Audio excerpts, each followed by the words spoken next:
مزید اچھی ویڈیو دیکھنے کے لیے سبسکرائب کیجیے I D T V channel کو، اور سب سے پہلے ویڈیو دیکھنے کے لیے بیل آئیکن پر کلک ضرور کیجیے۔ اعوذ باللہ من الشیطان الرجیم، بسم اللہ الرحمن الرحیم۔ السلام علیکم ناظرین، آپ دیکھ رہے ہیں آئی ڈی ٹی وی، اور میرا آج کا موضوع ہے ماں کی شان اور امتحان۔ اس کا دوسرا حصہ آج میں آپ کی گوش گزار کرنا چاہتا ہوں۔ ولایت اور خدمت والدہ بھی ایک حسین اسلوب ہے، اس میں اختصار ملحوظ ہے۔ صرف ایک مثال پیش کرنا چاہتا ہوں۔ حضرت فاروق اعظم رضی اللہ تعالی عنہ کہتے ہیں کہ مجھے محبوب صلی اللہ علیہ وسلم نے فرمایا تھا کہ اے عمر، یمن سے تمہارے پاس مدد آئے گی تو جو لوگ مدد لینے کے لیے پہنچیں گے ان میں ایک بندہ آئے گا جس کا نام اویس ہوگا، اس سے تم دعا بھی کروانا اور اس کی علامات بھی بیان کر دیتا ہوں جن کی وجہ سے تم اویس رضی اللہ عنہ کو پہچان سکو گے۔ حضرت عمر رضی اللہ تعالی عنہ کہتے ہیں کہ جو بھی یمن سے گروہ آتا تو میں پوچھتا تھا افیکم اویس، کیا تم میں اویس نامی انسان ہے؟ لیکن آگے سے کوئی جواب نہ ملتا۔ بہت دیر پوچھتے رہے لیکن کوئی بندہ اویس نامی نہ ملا۔ بالآخر ایک دن میں نے ایک شخص سے پوچھا انتا اویس بن عامر، کیا تم اویس بن عامر ہو؟ تو انہوں نے جواب دیا نعم، ہاں میں اویس بن عامر رضی اللہ عنہ ہوں۔ تو میں نے کہا وَقَانَ بِكْ بَرْسٌ فَبَرَأَ مِنْهُ إِلَّا مَوْدِعَ دِرْہَمٍ، کیا تم برس کے مریض رہے ہو؟ تو انہوں نے کہا ہاں میں مریض رہا ہوں۔ تو حضرت عمر رضی اللہ تعالی عنہ نے کہا مجھے نبی کریم صلی اللہ تعالی علیہ وسلم نے خبر دی تھی کہ ایک یمن سے بندہ آئے گا جس کا نام اویس ہوگا اور اس کو برس کا مرض ہوگا، مگر وہ ٹھیک ہو چکا ہوگا اور ایک درہم جتنا پیچھے باقی ہوگا وہ نشان ابھی باقی ہے۔ تو حضرت اویس رضی اللہ تعالی عنہ نے دکھایا دیا۔ تو حضرت فاروق اعظم رضی اللہ تعالی عنہ کہنے لگے لَکَ وَالِدَتُن، آپ کی والدہ بھی ہے؟ تو حضرت اویس رضی اللہ تعالیٰ عنہ نے کہا ہاں میری والدہ ہیں۔ تو حضرت عمر فاروق رضی اللہ تعالیٰ عنہ کہنے لگے کہ میں نے نبی کریم صلی اللہ علیہ وسلم سے یہ سنا ہے کہ آپ صلی اللہ علیہ وسلم نے فرمایا تمہارے پاس اویس بن عامر رضی اللہ عنہ اہل یمن کی کمک کے ساتھ آئے گا، ان کو برس کا مرض ہوگا، وہ اس سے ٹھیک ہو چکے ہوں گے لیکن ایک درہم جتنا پیچھے باقی ہوگا۔ اور آپ صلی اللہ علیہ وسلم نے فرمایا لہو والدۃ ہوا بہا بر، اس کی ایک والدہ ہے جس کی وہ بہت خدمت کرنے والے ہوں گے۔ تو کیا تمہاری والدہ زندہ ہے اور تم ان کے خدمت گزار ہو؟ تو حضرت اویس رضی اللہ تعالی عنہ نے کہا ہاں میری والدہ زندہ ہے اور میں اپنی والدہ کی خدمت میں مصروف رہا ہوں۔ سیدنا عمر فاروق رضی اللہ تعالی عنہ نے کہا مجھے محبوب علیہ السلام نے جو علامات بتائی تھی اور دوسرے لفظوں میں جو غائب کی خبریں دی تھی ایک نہیں متعدد، اور حضرت عمر فاروق رضی اللہ تعالی عنہ کا یقین ہے کہ ان میں سے کوئی خبر جھوٹی نہیں ہے اور ساری سچی ہیں۔ مجھے آپ نے یہ بتا دیا تھا لو اقسم علی اللہ لابرہ، اس کو رب نے اتنی شان عطا فرمائی ہوگی اور ان کی شان یہ ہوگی اگر وہ قسم اٹھا دیں گے کہ اے رب یہ کام یوں ہونا چاہیے تو اللہ تعالیٰ ان کی قسم جھوٹی نہیں ہونے دے گا بلکہ اللہ تعالیٰ پوری فرما دے گا۔ اور مجھے محبوب صلی اللہ علیہ وسلم نے یہ کہا تھا فَإِنِ اسْتَطَعْتَ أَن يَسْتَغْفِرَ لَكَ فَافْعَلْ، اے عمر اگر کرو اس کو تو اپنے لیے ان سے دعا کروا لینا، انہیں کہنا میں تجھ سے دعا کروانا چاہتا ہوں۔ پھر دعا بھی حضرت اویس نے کر دی۔ یہ بھی پتا چلا کہ کبھی مفضول کی دعا افضل کے حق میں مفید ہو جاتی ہے۔ یقیناً حضرت عمر فاروق حضرت اویس رضی اللہ تعالیٰ عنہ سے کروڑ مرتبہ افضل ہیں، چونکہ آپ صحابی ہیں اور حضرت اویس رضی اللہ تعالیٰ عنہ تابعی ہیں، اور حضرت عمر فاروق رضی اللہ تعالیٰ عنہ عشرہ مبشرہ میں سے ہیں، خلفائے راشدین میں ہیں اور دوسرے خلیفہ ہیں۔ آپ ان سے افضل ہیں، لیکن جو غیر افضل ہو اس کی دعا افضل کے حق میں مفید ہو سکتی ہے۔ باقاعدہ دعا کروائی۔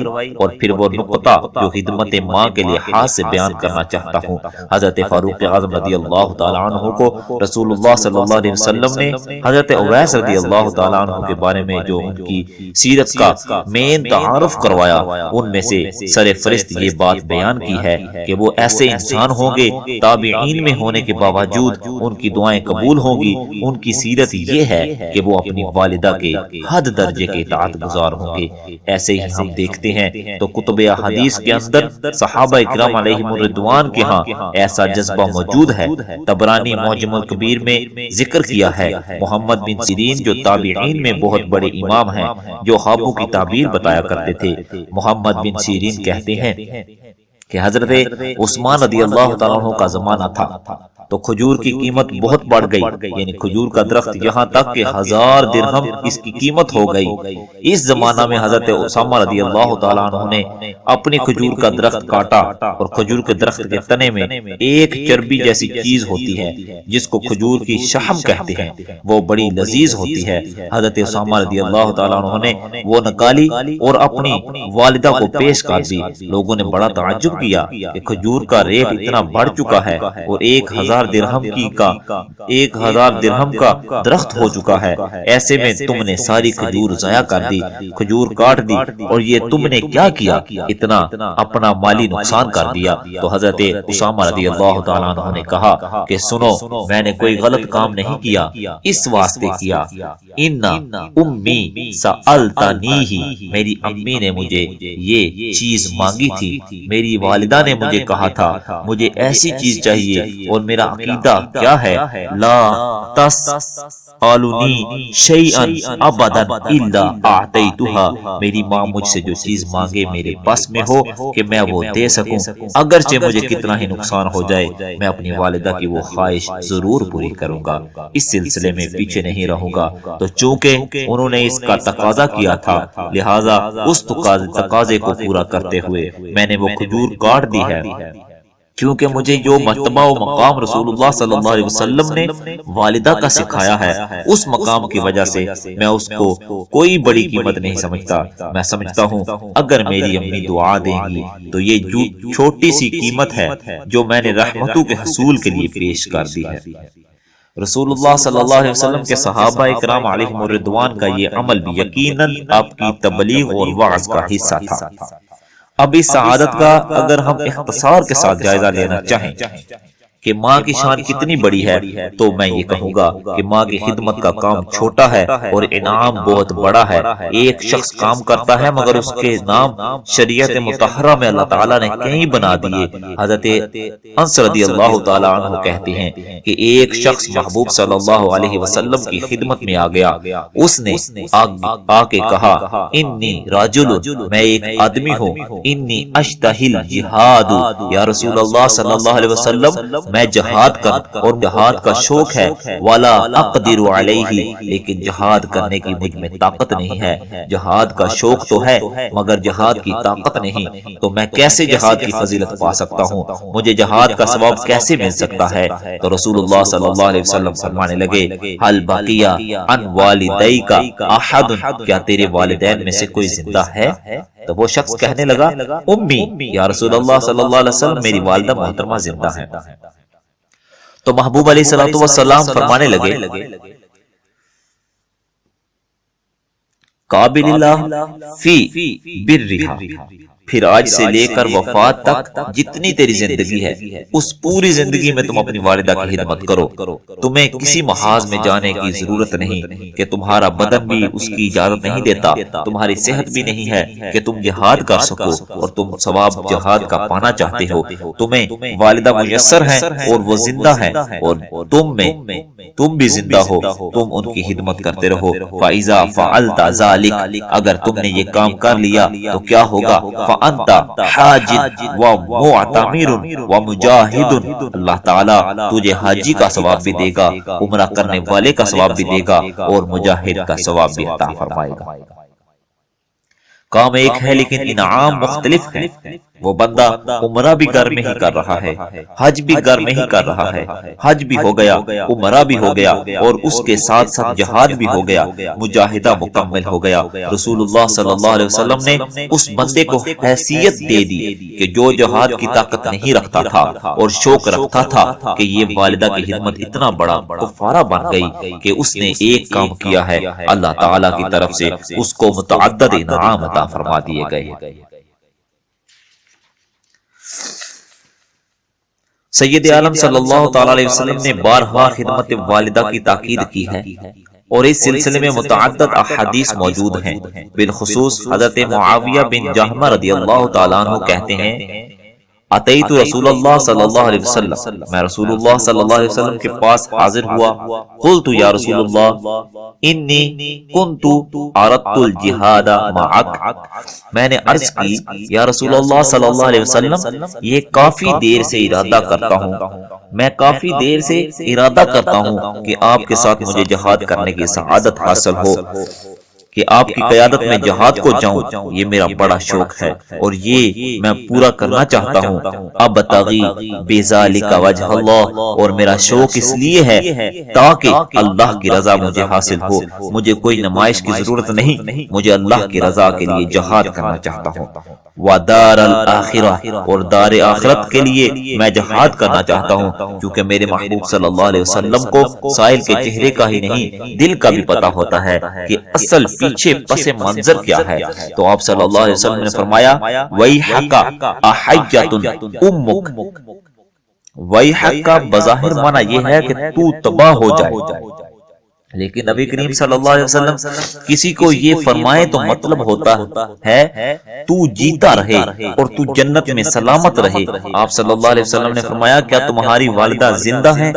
اب محبوب علیہ السلام اصل میں جو اس کے دل میں مسئلہ تھا وہاں تک پہنچ گئے اور پوچھا کیا والدہ تمہاری زندہ ہے؟ تو کہنے لگے نعم، ہاں یا رسول اللہ صلی اللہ علیہ وسلم میری والدہ زندہ ہیں۔ تو آپ صلی اللہ علیہ وسلم نے فرمایا ارجع الیہا فبر رہا، گھر واپس لوٹ جاؤ، اپنی والدہ کی خدمت کرو، تجھے میرے ساتھ میری قیادت میں اللہ کے راستے میں جہاد کرنے کا ثواب مل جائے گا۔ حضرت معاویہ رضی اللہ تعالیٰ عنہ کہتے ہیں مجھے شوق بڑا تھا، میرا دل تو مرجا گیا کہ مجھے محبوب صلی اللہ علیہ وسلم نے قبول ہی نہیں کیا۔ کہتے ہیں پہلے میں نے دائیں طرف سے پوچھا تھا، مجمع لگا ہوا تھا، میں چلتا چلتا بائیں طرف میں آ گیا اور پھر میں نے کہا یا رسول اللہ صلی اللہ علیہ وسلم انی کنت اردت الجہاد، مدتوں سے میرا جہاد کرنے کا شوق تھا اور آپ کی قیادت میں کرنا چاہتا ہوں، اور آج آیا ہوں، مجھے قبول فرما لو، آخرت کے لیے جہاد کرنا چاہتا ہوں۔ تو محبوب علیہ السلام نے فرمایا احیۃ امک، کیا تمہاری والدہ زندہ ہیں؟ تو کہتے ہیں نعم، ہاں۔ آپ صلی اللہ علیہ وسلم نے فرمایا ارجع الیہا فبرھا، جاؤ اپنی والدہ کی خدمت کرو، اللہ تعالیٰ تجھے میرے ساتھ مل کے جہاد کا ثواب عطا فرما دے گا۔ حضرت معاویہ رضی اللہ تعالیٰ عنہ کہتے ہیں میں پھر مایوس ہوا کہ دوسری بار بھی کام نہیں بن سکا۔ کہتے ہیں تیسری بار میں سامنے سے آ گیا اور میں نے آپ صلی اللہ علیہ وسلم سے پھر آ کے پوچھا انی کنت اردت الجہاد، مدتوں سے میرا جہاد کرنے کا شوق تھا اور آپ کی قیادت میں کرنا چاہتا ہوں، اور آج آیا ہوں، مجھے قبول فرما لو، آخرت کے لیے جہاد کرنا چاہتا ہوں۔ تو محبوب صلی اللہ علیہ وسلم نے فرمایا احیۃ امک، کیا تمہاری والدہ زندہ ہیں؟ تو کہتے ہیں نعم، ہاں میری والدہ زندہ ہیں۔ تو آپ صلی اللہ علیہ وسلم نے پھر فرمایا ارجع الیہا فبرھا، جاؤ اپنی والدہ کی خدمت کرو، ویحک الزم رجلھا، اپنی والدہ کے قدموں میں رہو، اس کے قدم سے وابستہ ہو جاؤ، فثم الجنہ، تیری جنت وہاں پہ آباد ہے۔ اب 3 بار حضرت معاویہ بن جہمہ رضی اللہ تعالیٰ عنہ نے پوچھا ہے اور محبوب صلی اللہ علیہ وسلم نے تینوں بار ان کو لوٹا کے واپس والدہ کے پاس بھیجا ہے۔ اس سے پتہ چلتا ہے کہ کس حد تک اپنی امت کو والدہ کی خدمت کی تلقین کی ہے اور اس خدمت کا کتنا بڑا اجر و ثواب بیان کیا ہے۔ ضمناً اس حدیث میں یہ بھی آ گیا ہے کہ ہمارے محبوب صلی اللہ علیہ وسلم جو سوال کسی سے فرماتے ہیں تو مقصد یہ نہیں ہوتا کہ خود پتہ نہیں ہے اس لیے پوچھ رہے ہیں، کم از کم پوچھنے سے تو پتہ چل ہی گیا تھا۔ جب پہلی بار پوچھا تھا تو انہوں نے کہا زندہ ہیں، تو اب 4 منٹ کے بعد کوئی بھول تو نہیں گیا، تیسری بار کوئی بھول تو نہیں گئے، پھر بھی پوچھا کیا والدہ زندہ ہے؟ تو مطلب یہاں علم حاصل کرنا نہیں ہوتا بلکہ علم عطا کرنا ہوتا ہے کہ اصل میں نقطہ وہاں سے چل کے آ رہا ہے، عذر کی طرف متوجہ کرنا چاہتے ہیں تاکہ مجھ سے پوچھے بغیر خود ہی اچھا سمجھ جائیں کہ اصل سبب کیا ہے کہ میں کیوں نہیں جا سکتا۔ محبوب صلی اللہ علیہ وسلم کا متعدد بار سوال کرنا اس نے واضح کیا کہ محبوب صلی اللہ علیہ وسلم کو معاذ اللہ کوئی یہ نہ کہے کہ آتا نہیں تھا اس لیے سوال کیا، بلکہ اس میں حکمتیں اتنی زیادہ ہیں کہ سوال کے ساتھ جواب کا ایک شعبہ ریلیٹڈ ہوتا ہے۔ اس ریلیشن کی وجہ سے محبوب پوچھتے ہیں تاکہ سننے والے کو مکمل سمجھ آ جائے۔ جس وقت ہم رسول اللہ صلی اللہ علیہ وسلم کے فرامین ملاحظہ کر رہے ہیں، ایسے میں حضرت ابو ہریرہ رضی اللہ تعالیٰ عنہ کا واقعہ عجیب ہے۔ عبرانی نے ذکر کیا ہے، حضرت ابو امامہ رضی اللہ تعالیٰ عنہ کہتے ہیں جب غزوہ خیبر کے لیے تیاری شروع ہو گئی تو رسول اللہ صلی اللہ علیہ وسلم نے فرمایا کہ وہاں خیبر فتح ہوگا اور میں اس کی طرف جاتے وقت کسی ضعیف فوجی کو ساتھ نہیں لے جاؤں گا، سارے اچھے صحت مند صحابہ رضی اللہ تعالیٰ عنہ ساتھ لے جاؤں گا۔ حضرت ابو ہریرہ رضی اللہ تعالیٰ عنہ کہتے ہیں میں نے جب اعلان سنا تو میں گھر والدہ سے اجازت لینے کے لیے گیا اور میں نے عرض کی اے میری امی جان مجھے تیار کرو، میں خیبر جانا چاہتا ہوں۔ محبوب صلی اللہ علیہ وسلم نے فرما دیا ہے کہ غزوہ کے لیے تیاری کرو، تو میں آپ سے پہلے اجازت لینا چاہتا ہوں، آپ مجھے تیار کریں، آپ مجھے اجازت دیں تاکہ میں تیار ہو جاؤں۔ تو امی واقعی بہت بوڑھی تھی، کہنے لگی اے ابو ہریرہ تم مجھے چھوڑ کے چلے جاؤ گے، حالانکہ تجھے معلوم ہے کہ میں نے قضاء حاجت کے لیے جانا ہو تو تمہارے بغیر نہیں جا سکتی۔ جدید عربی میں ٹوائلٹ کے معنی میں مرفق استعمال ہوتا ہے، وہ جگہ جہاں قضاء حاجت کی جائے۔ حضرت ابو ہریرہ رضی اللہ تعالی عنہ سے کہنے لگی اے ابو ہریرہ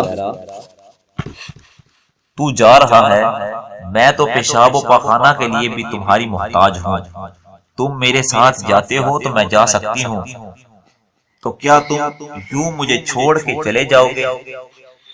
آپ کی جو حالت بھی ہے میں دیکھ رہا ہوں، مگر مجھ سے یہ برداشت نہیں ہو سکتا کہ میرے پیغمبر تو خیبر میں لڑائی میں ہوں اور میں گھر بیٹھا رہوں۔ اس واسطے میری امی اگر آپ معذور ہو تو میں بھی معذور ہوں، محبوب خیبر میں ہو اور ابو ہریرہ گھر میں ہو، مجھ سے یہ کیسے برداشت ہو سکتا ہے؟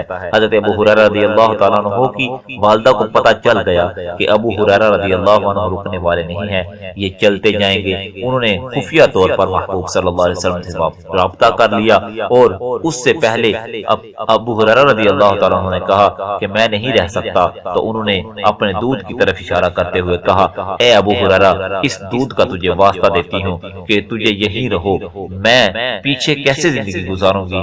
اب وہ پریشان ہوئی، لیکن ان کو پتہ ہے کہ جن کا کلمہ ہم نے پڑھا ہے وہ ہر ایک کی پریشانی سے واقف ہیں، انہیں پتہ ہے کس کو جہاد پر لے جانا ہے، کس کو جہاد پر نہیں لے جانا۔ یہ کہتی ہیں میں نے محبوب صلی اللہ علیہ وسلم سے رابطہ کیا، محبوب صلی اللہ علیہ وسلم نے میری بات سن لی اور مجھے فرمایا ان طالقی تم گھر چلی جاؤ، فقد کفیت تمہارا کوئی مسئلہ نہیں بنے گا، تمہیں کفایت کر دی گئی ہے، تمہارا مسئلہ حل کر دیا گیا ہے، تم آرام سے گھر میں رہو۔